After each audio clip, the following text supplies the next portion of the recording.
Hello and welcome to another episode of Doctors Getting Coffee. Dr. Sil here, Junior Doctor from Sydney, Australia. Today I'm very excited to be having a discussion with Dr. Frank Brennan, the palliative care physician from Calvary Hospital, but also working with St. George Hospital with multiple teams, but also with the renal team. Now I'm really excited for today because I was here as a medical student. I'm sure you don't remember, but I had a really a special time. It's not something that's covered a lot during medicine. It's often referred to. A lot of people talk about palliative care, but the depth, you don't get much depth until you come into the hospital and hear about just how multidisciplinary it is, how it's not just medical but also spiritual, and it was just felt like a really wholesome time of medicine where medicine can feel like a very medical engineer-like kind of sciencey kind of discipline, but then it really brings back the human element of it. So I'm excited to speak to you about your life and your journey through this thing called medicine. So thank you for taking the time. Well, Sylvian, thank you for this initiative, this global initiative, in speaking to the group of us or collective of us. I can see great value in that, and it's a wonderful initiative. And thank you for inviting me to be part of this as well. Absolutely.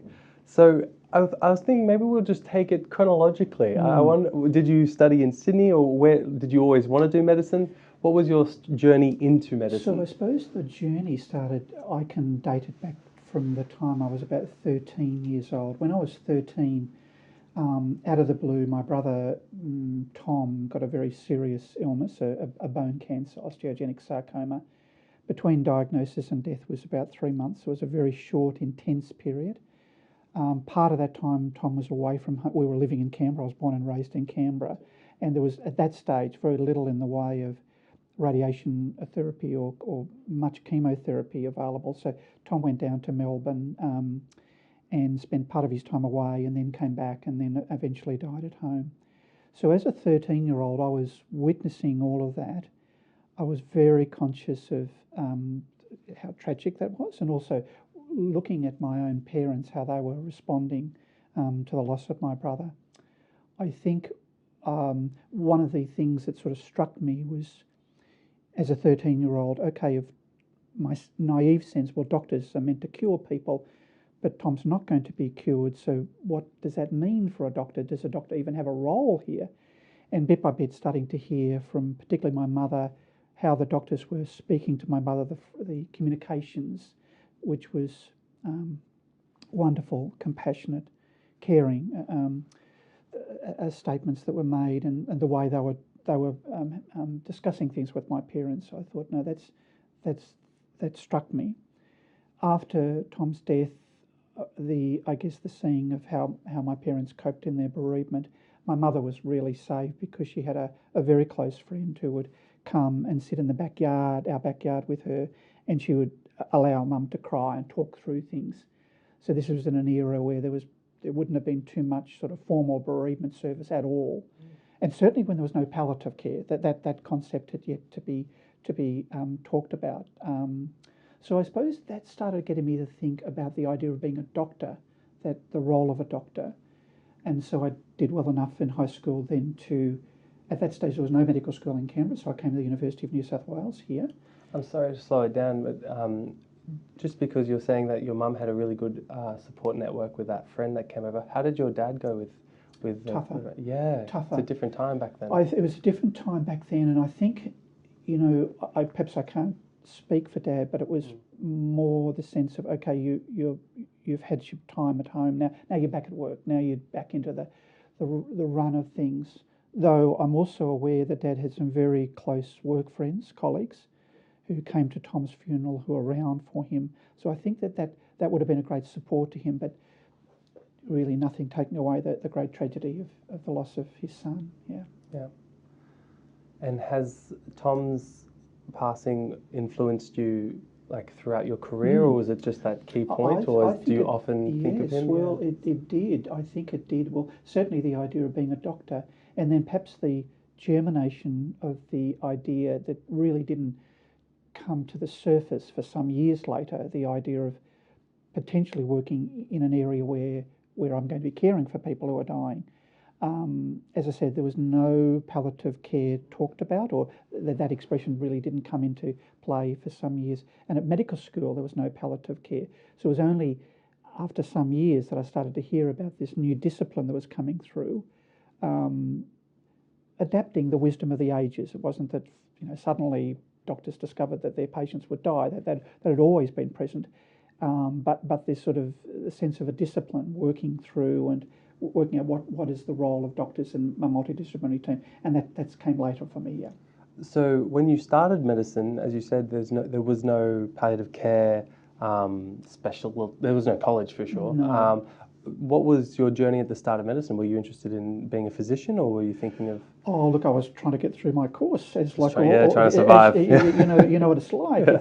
It's a tough course, and there's lots and lots of. I mean, it's very enjoyable working with, studying with lots of good friends. But yeah, it was trying to get through that, and then as an 18 or 19 or 20-year-old, of course, you're trying to find your own way and who you are and what other interests you might have outside of medicine. So that was a whole story in itself, just trying to think through that. Oh, tell me about that story.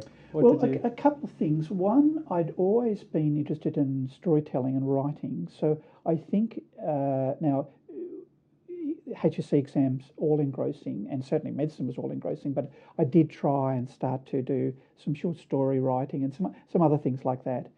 And then of course other things. There happened to be a couple of fellows one particular fellow in my year was very, very keen on music, live music, and so I started to, for the first time, listen to a bit of golden era really in terms of live music in this city. So to go to that, and then poetry and other things, starting to cultivate a little bit of that, which was perhaps a fresh sort of way of looking at things compared to simply the medicine. Though I think I intuited all of that was going to be useful at some point in terms of life experience and having a breadth about me more than the technical. Yeah.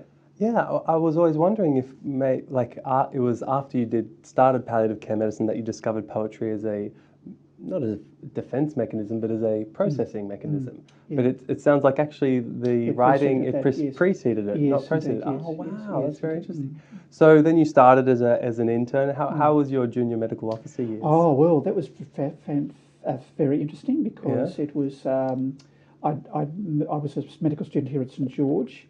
Wow. The City University of New South Wales. Then I had myself and a whole group had a complete change. We went over to Concord Hospital. So Sydney University, a very different style.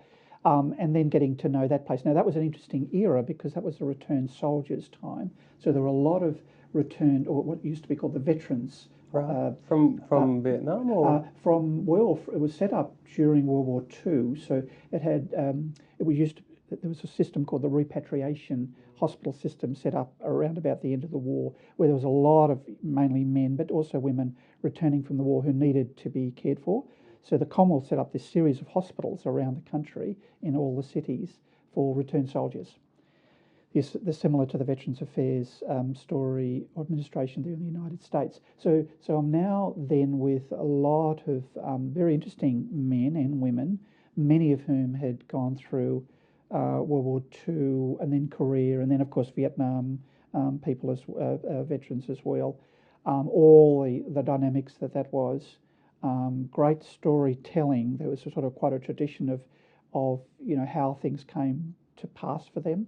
And then eventually, of course, Concord is now a general hospital, so it's no longer at one point it was a repatriation general, and now specifically general. But it was very good, working with some very good doctors, discovering yourself as a doctor, because, of course, all up until that time you're a student where you are assuming what's going to unfold, but you don't really know until you are in it, and then getting a feel of what that's like and the demands of that and the hours. I mean, the working hours and all of those sort of things. But also, enjoying that greater, I suppose, accumulation of skills or maturing of skills. Yeah, it's an interesting. As the years go on, isn't it? It's an interesting concept, this discovering yourself as a doctor, because identity is complicated, and we are. like part of our identity is being a Yes. doctor. It's not just a Yes. job, really, is it? Yes. The patients Yes. you work with live Yes. with you Yes. in your mind. And I haven't thought about what would be some tips you have that worked for you to discover who you were as a doctor. Like what to discover is it just trial and error, or is there things you? I think it's a bit of trial and error, because you can't ever come in with a sort of a highly sort of set sense of it. The day you graduate, you need to work into it. Two, I think having people around you, particularly your own peers, is really helpful, because you have a sense of how you're going. Three, hoping for good, kind seniors who are going to guide you and mentor you. That's important, but that doesn't always occur. But when it does occur, it's a fantastic element.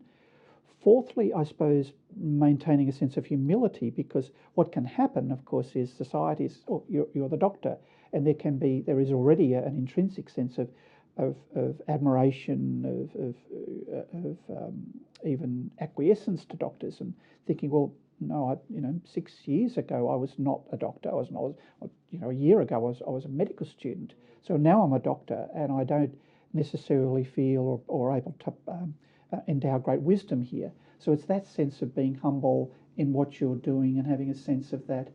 Also, that's why I introduced myself as a junior doctor. Yeah. Yeah, it's an interesting phase, isn't it, when people go through that, and I think that's a good sense of things. But also what I realised was this extraordinary privilege of repeatedly, over and over again, sitting with people, talking with people. And yes, there's the highly technical aspects of what we do, but also we have the opportunity of seeing how people tick and what's on people's minds, what troubles people most.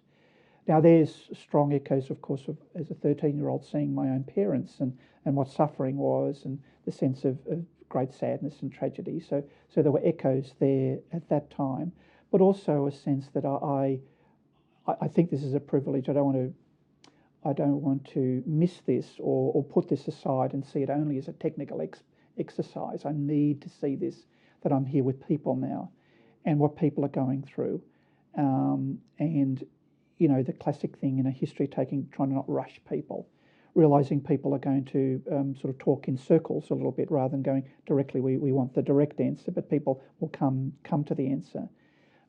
People's fears and vulnerabilities, even though they may appear entirely fine, that they're very vulnerable in their illness, and certainly husbands and wives and families seeing what's going on. I mean, that, and also the power of our presence, our communication, all of those things became more and more evident as time went on.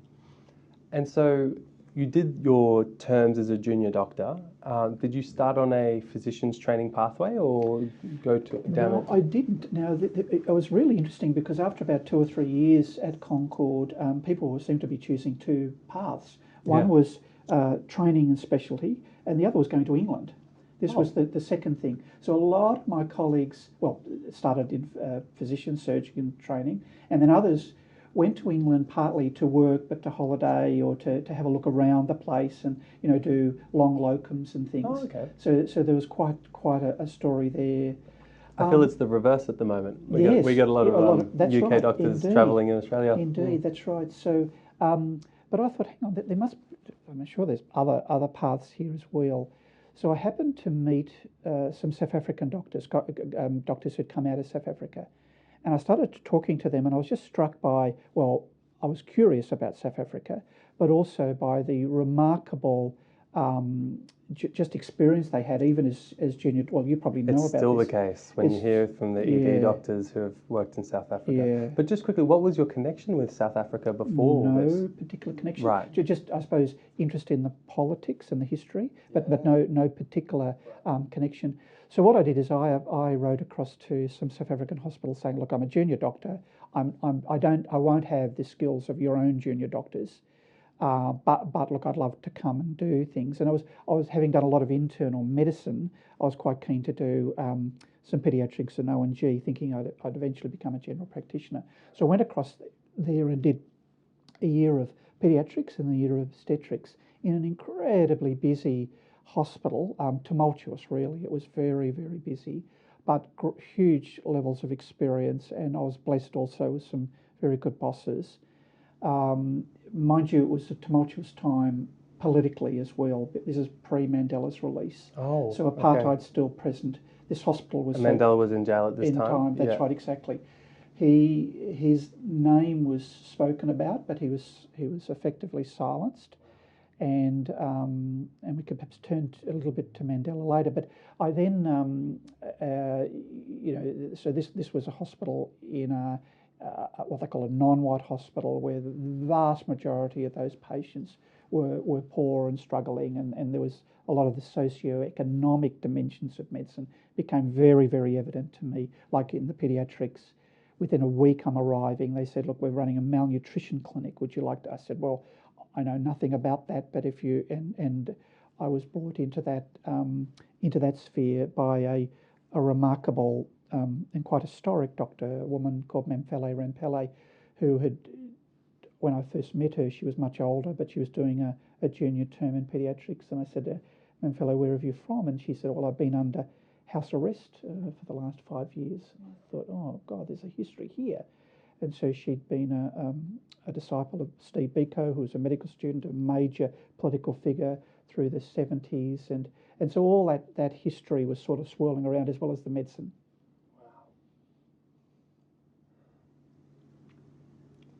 Yeah, wow. It's a lot to process.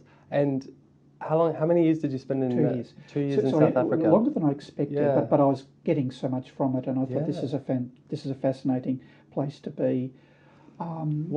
Because speaking about burnout these days, it's an issue that's at the front of a lot of media likes to talk about it, and doctors experience it, but it's kind of not as bad as it used to be, I would think. Did you have some periods in your career that were like you were feeling burnt out, or it was tough times? It may not have been expressed in that way, but yes, the sense of exhaustion and trying to, never wanting to get to a point of making a mistake, or just trying to hold sleep together and trying to pace yourself as much as it's possible.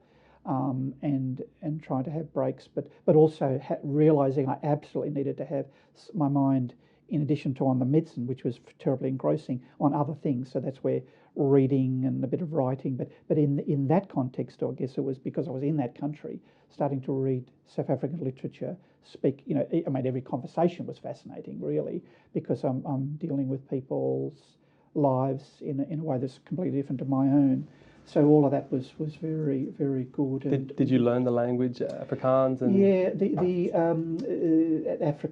South Africa has multiple different languages, as you know, and so in addition to English, I was in a city called Port Elizabeth. There was a lot of Afrikaans spoken, but also there was all the African language of that city was Xhosa, a language which clicks. So Xhosa. So Biko was a Xhosa speaker, and Mandela is a Xhosa speaker. So that's one of the many African languages spoken there. So coming to that and realizing I'd never heard anyone speak that way, because there are lots of clicks. I thought, what's going on here? This is something I've never heard a language where there's clicking. And I remember one person saying to me, oh, but white people can't click. And I thought, well, this white person might try, because clearly there was very little in the way of people white South Africans attempting, though occasionally you come across a striking example, usually someone who'd been raised in the country and they were speaking. So I started to learn that and was incredibly encouraged by the nursing staff there, and being able to take a basic history and get a sense of things. And it was interesting. It was a good thing. What was your relationship like with Black South Africans during this time of apartheid? Yeah, so I suppose you're a doctor, so I was in a remarkably sort of privileged position, because I'm a doctor who's a foreigner who could step away out of that country compared to someone who is in there. So I was very interested to hear what was going on in people's lives, the incredible strictures that were placed on people for the color, but because of the color of their skin, and the historical injustices there. So that's something that I was very much aware of, but also at a personal level, just being able to get to know people. Like, for instance, one of the few African paediatricians in the country was one of my bosses, so Gordon de Lima, remarkable fellow. How he was able to work his way through high school into medical school and then to become a paediatrician, and like Rampelli, I mean, he'd actually known Rampelli, so that sort of sense of that was fascinating.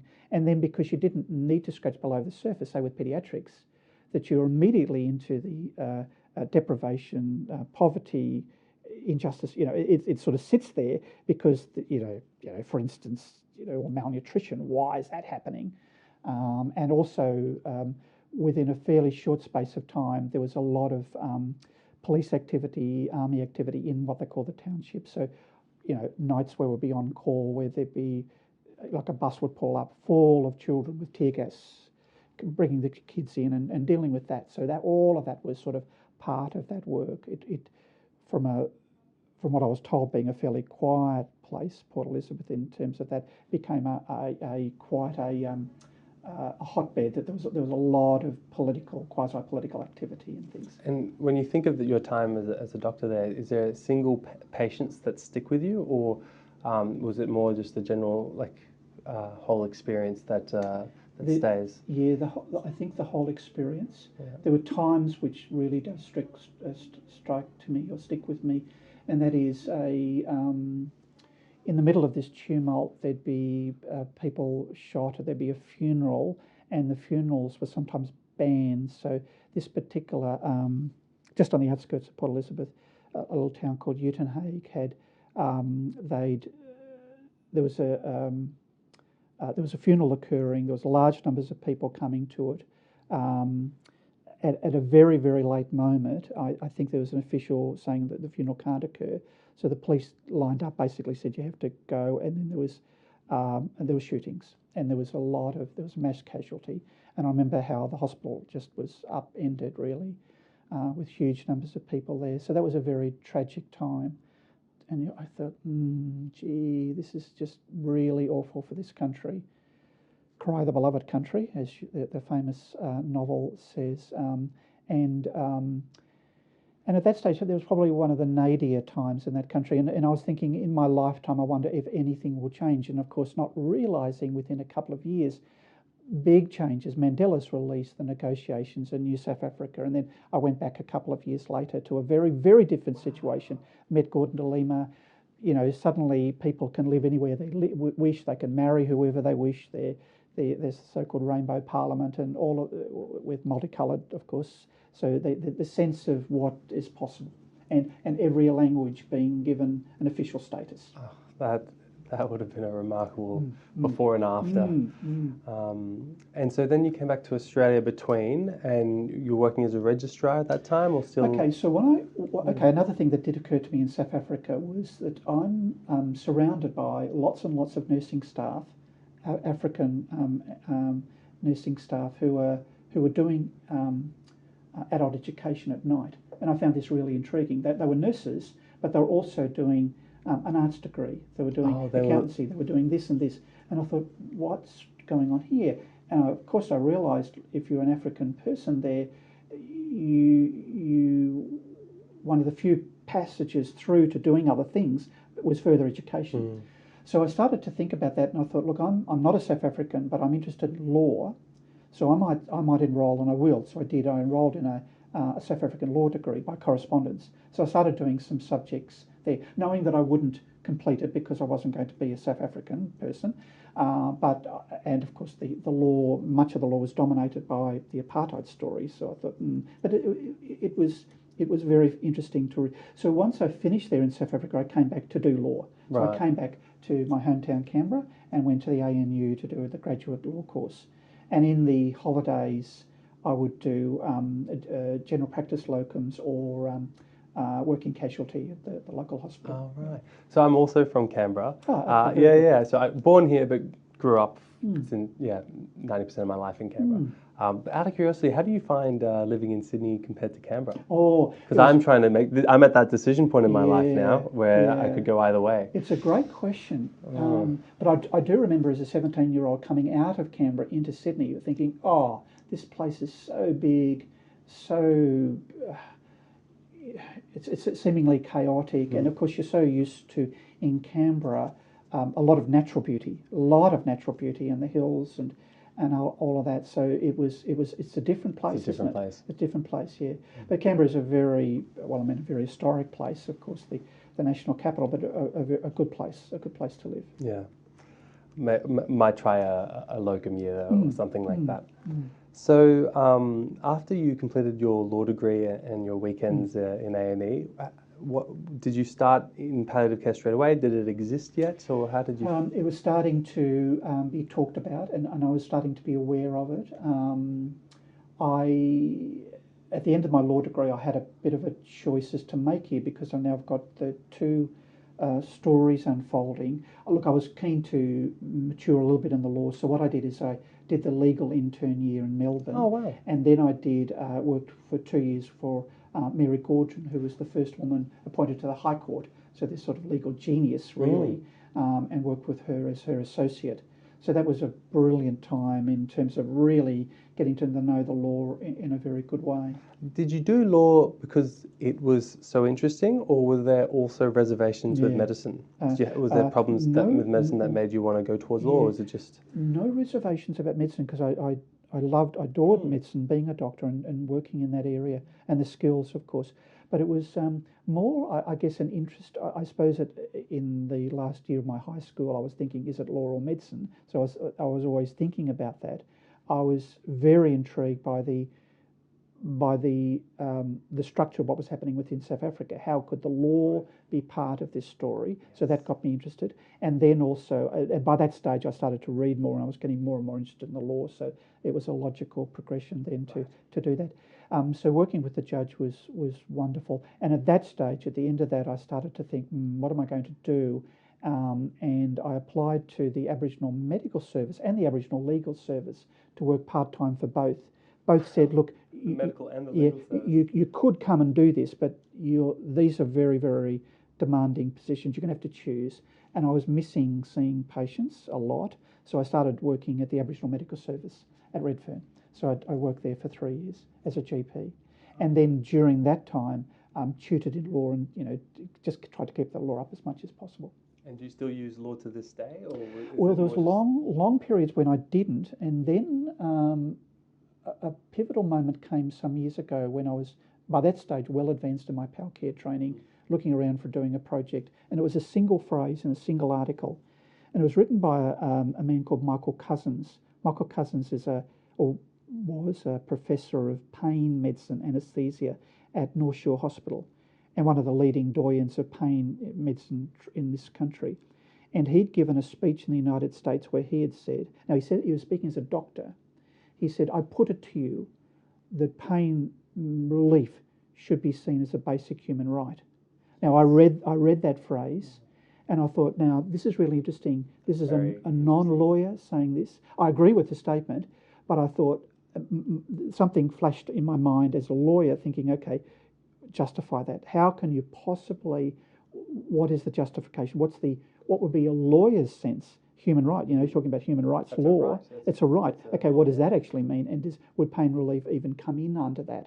So I started to write a lot about that, and over the years, and then eventually met Michael Cousins, and we started to write together, and then have kept up, and then as years went on, wrote not only about pain management as a human right, but palliative care as a human right. Working in palliative care, seeing a lot of death, I was curious to know how it makes you feel about your own mortality, and do you have any particular insights you can share about what working in palliative care has done for your view on life and death? Yeah, I think so, and I guess that's come with some years of experience and seeing patients.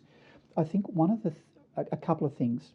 One is the sense of how precious life is, and that can be as evident in a 27-year-old who's dying versus a 97-year-old who's dying. The sense of how precious this, particularly from the time of where it's clear that the person's now incurable.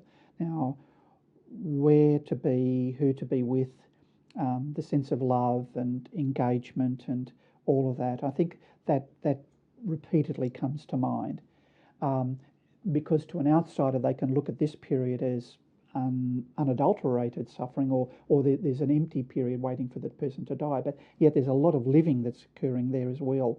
And so now none of us really can live at that intensity all the time, but I guess it's just a general sense of how precious life is.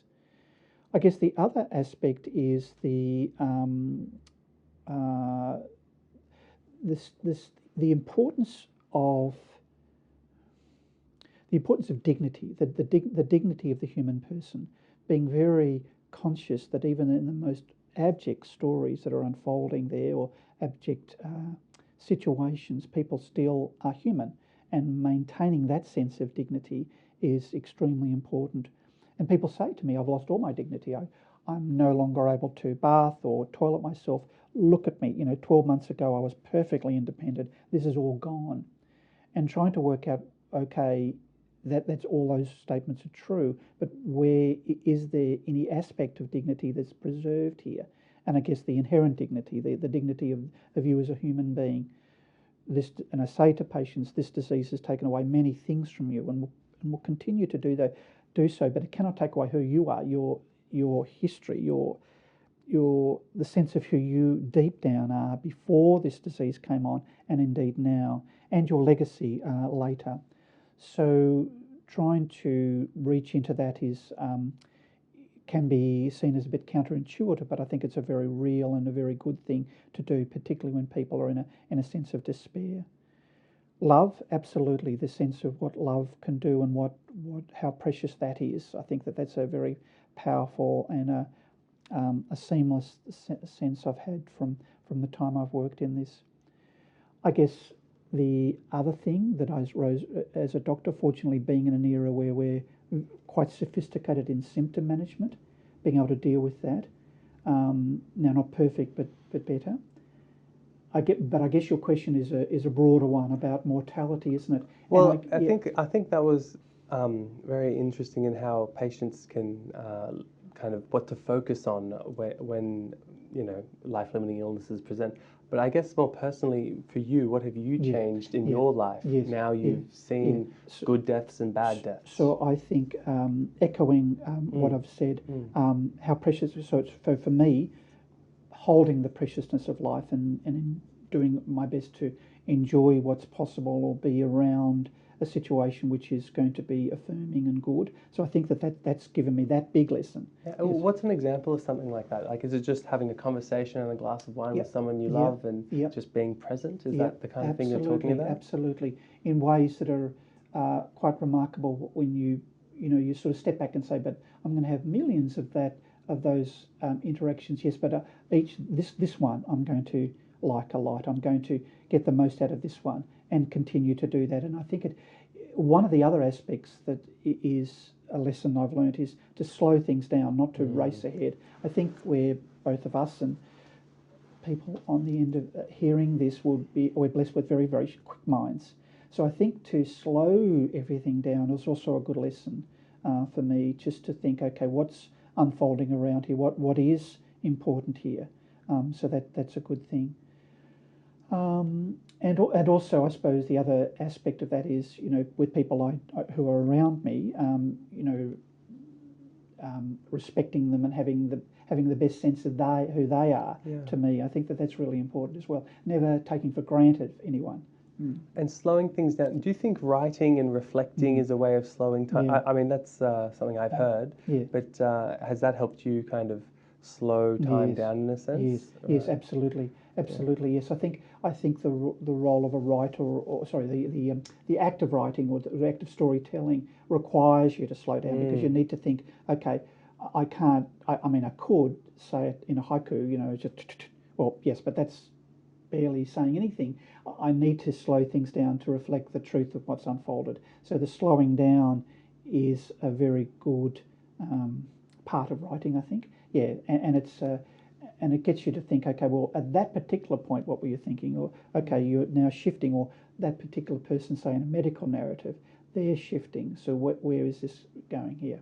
And I don't mean to catch you off guard or anything, but do you have a poem that that resonates deeply with you that you'd like to share, or? Well, no, thank you for this opportunity. So I'm going to read two pieces. The first is a poem written by Bruce Dorr, a very prominent Queensland writer, and it's a very interesting poem because it contains my discipline in its title. The poem is called Whitewater Rafting and Palliative Care for My Late Wife Gloria. If I had understood when down the river you and I went swirling in that boat that there were those who knew the ways of water and how to use the oars to keep afloat, I might have been less deafened by the worry, less stunned by thoughts of what lay up ahead, the rocks, the darkness threatening to capsize daily. If I'd only realised instead that help was all around me for the asking. I never asked and therefore never knew that such additional comfort could have helped me in turn to be more help in comforting you. I'd have found it easier then to simply hold you instead of bobbing to and fro so much, for it was you who seemed to be more tranquil and I whom death was reaching out to touch. If I'd only had sufficient knowledge in that whitewater rafting, I'd have learned that there are those around us with life jackets to whom I might have in that turmoil turned. Instead, because I had not thought of rivers or rocks or rapids and gave way to fears that seeking help might make a man less manly and liable to betray himself with tears, I was less useful then as twilight deepened than I might well have been had I but known. However wild the waves that roll around us, no one needs to live or die alone. It's wonderful language, isn't it? It's one analogy. Is, and it's a great. I think it's a great, wonderful analogy of sudden, losing your normal life and your control with an illness, your serious illness. Now you're on the cascade of this river. I love the fact that in that boat it's not just the patient but her husband. I guess the sense of a family. And how death is reaching out not only to her but to him. To him as well. That's right. And also it's a poem of great regret because had I but known, we had no idea about palliative care until later. And as he told me, I actually contacted him to get permission to write a sort of a précis on that poem. And he said, no, we didn't. It was in rural Queensland. They didn't know about that until later. And also the recognition that palliative care the aim wasn't to get them off the river, it was just to give them some modicum of control. It's interesting. But that remarkable phrase, those who know the ways of water, we do as doctors, hopefully. We have a sense of this. And so that's a very powerful sense of trust in us, isn't it? Yeah. Okay, so this now is my one of my short medical narratives, and the background of this is I spent about a year in Ireland. Once I finished my training, I went over to Ireland for a year, and now I'm entering a land of storytellers. This is a very strong sense of storytelling, poetry, and music, and death and dying, and a very deep way of looking at things. So it was fascinating to have every patient Irish, of course, and all. Or I was there in it was very, very good. So the story is called The Woman from County Meath. The warmth of the Dublin day caught everyone by surprise. Through the window I could see children playing in the garden. We had walked into the visitors' room. The family was waiting. They were from County Meath. He was a farmer, only 54 years, she a teacher. They had 7 children.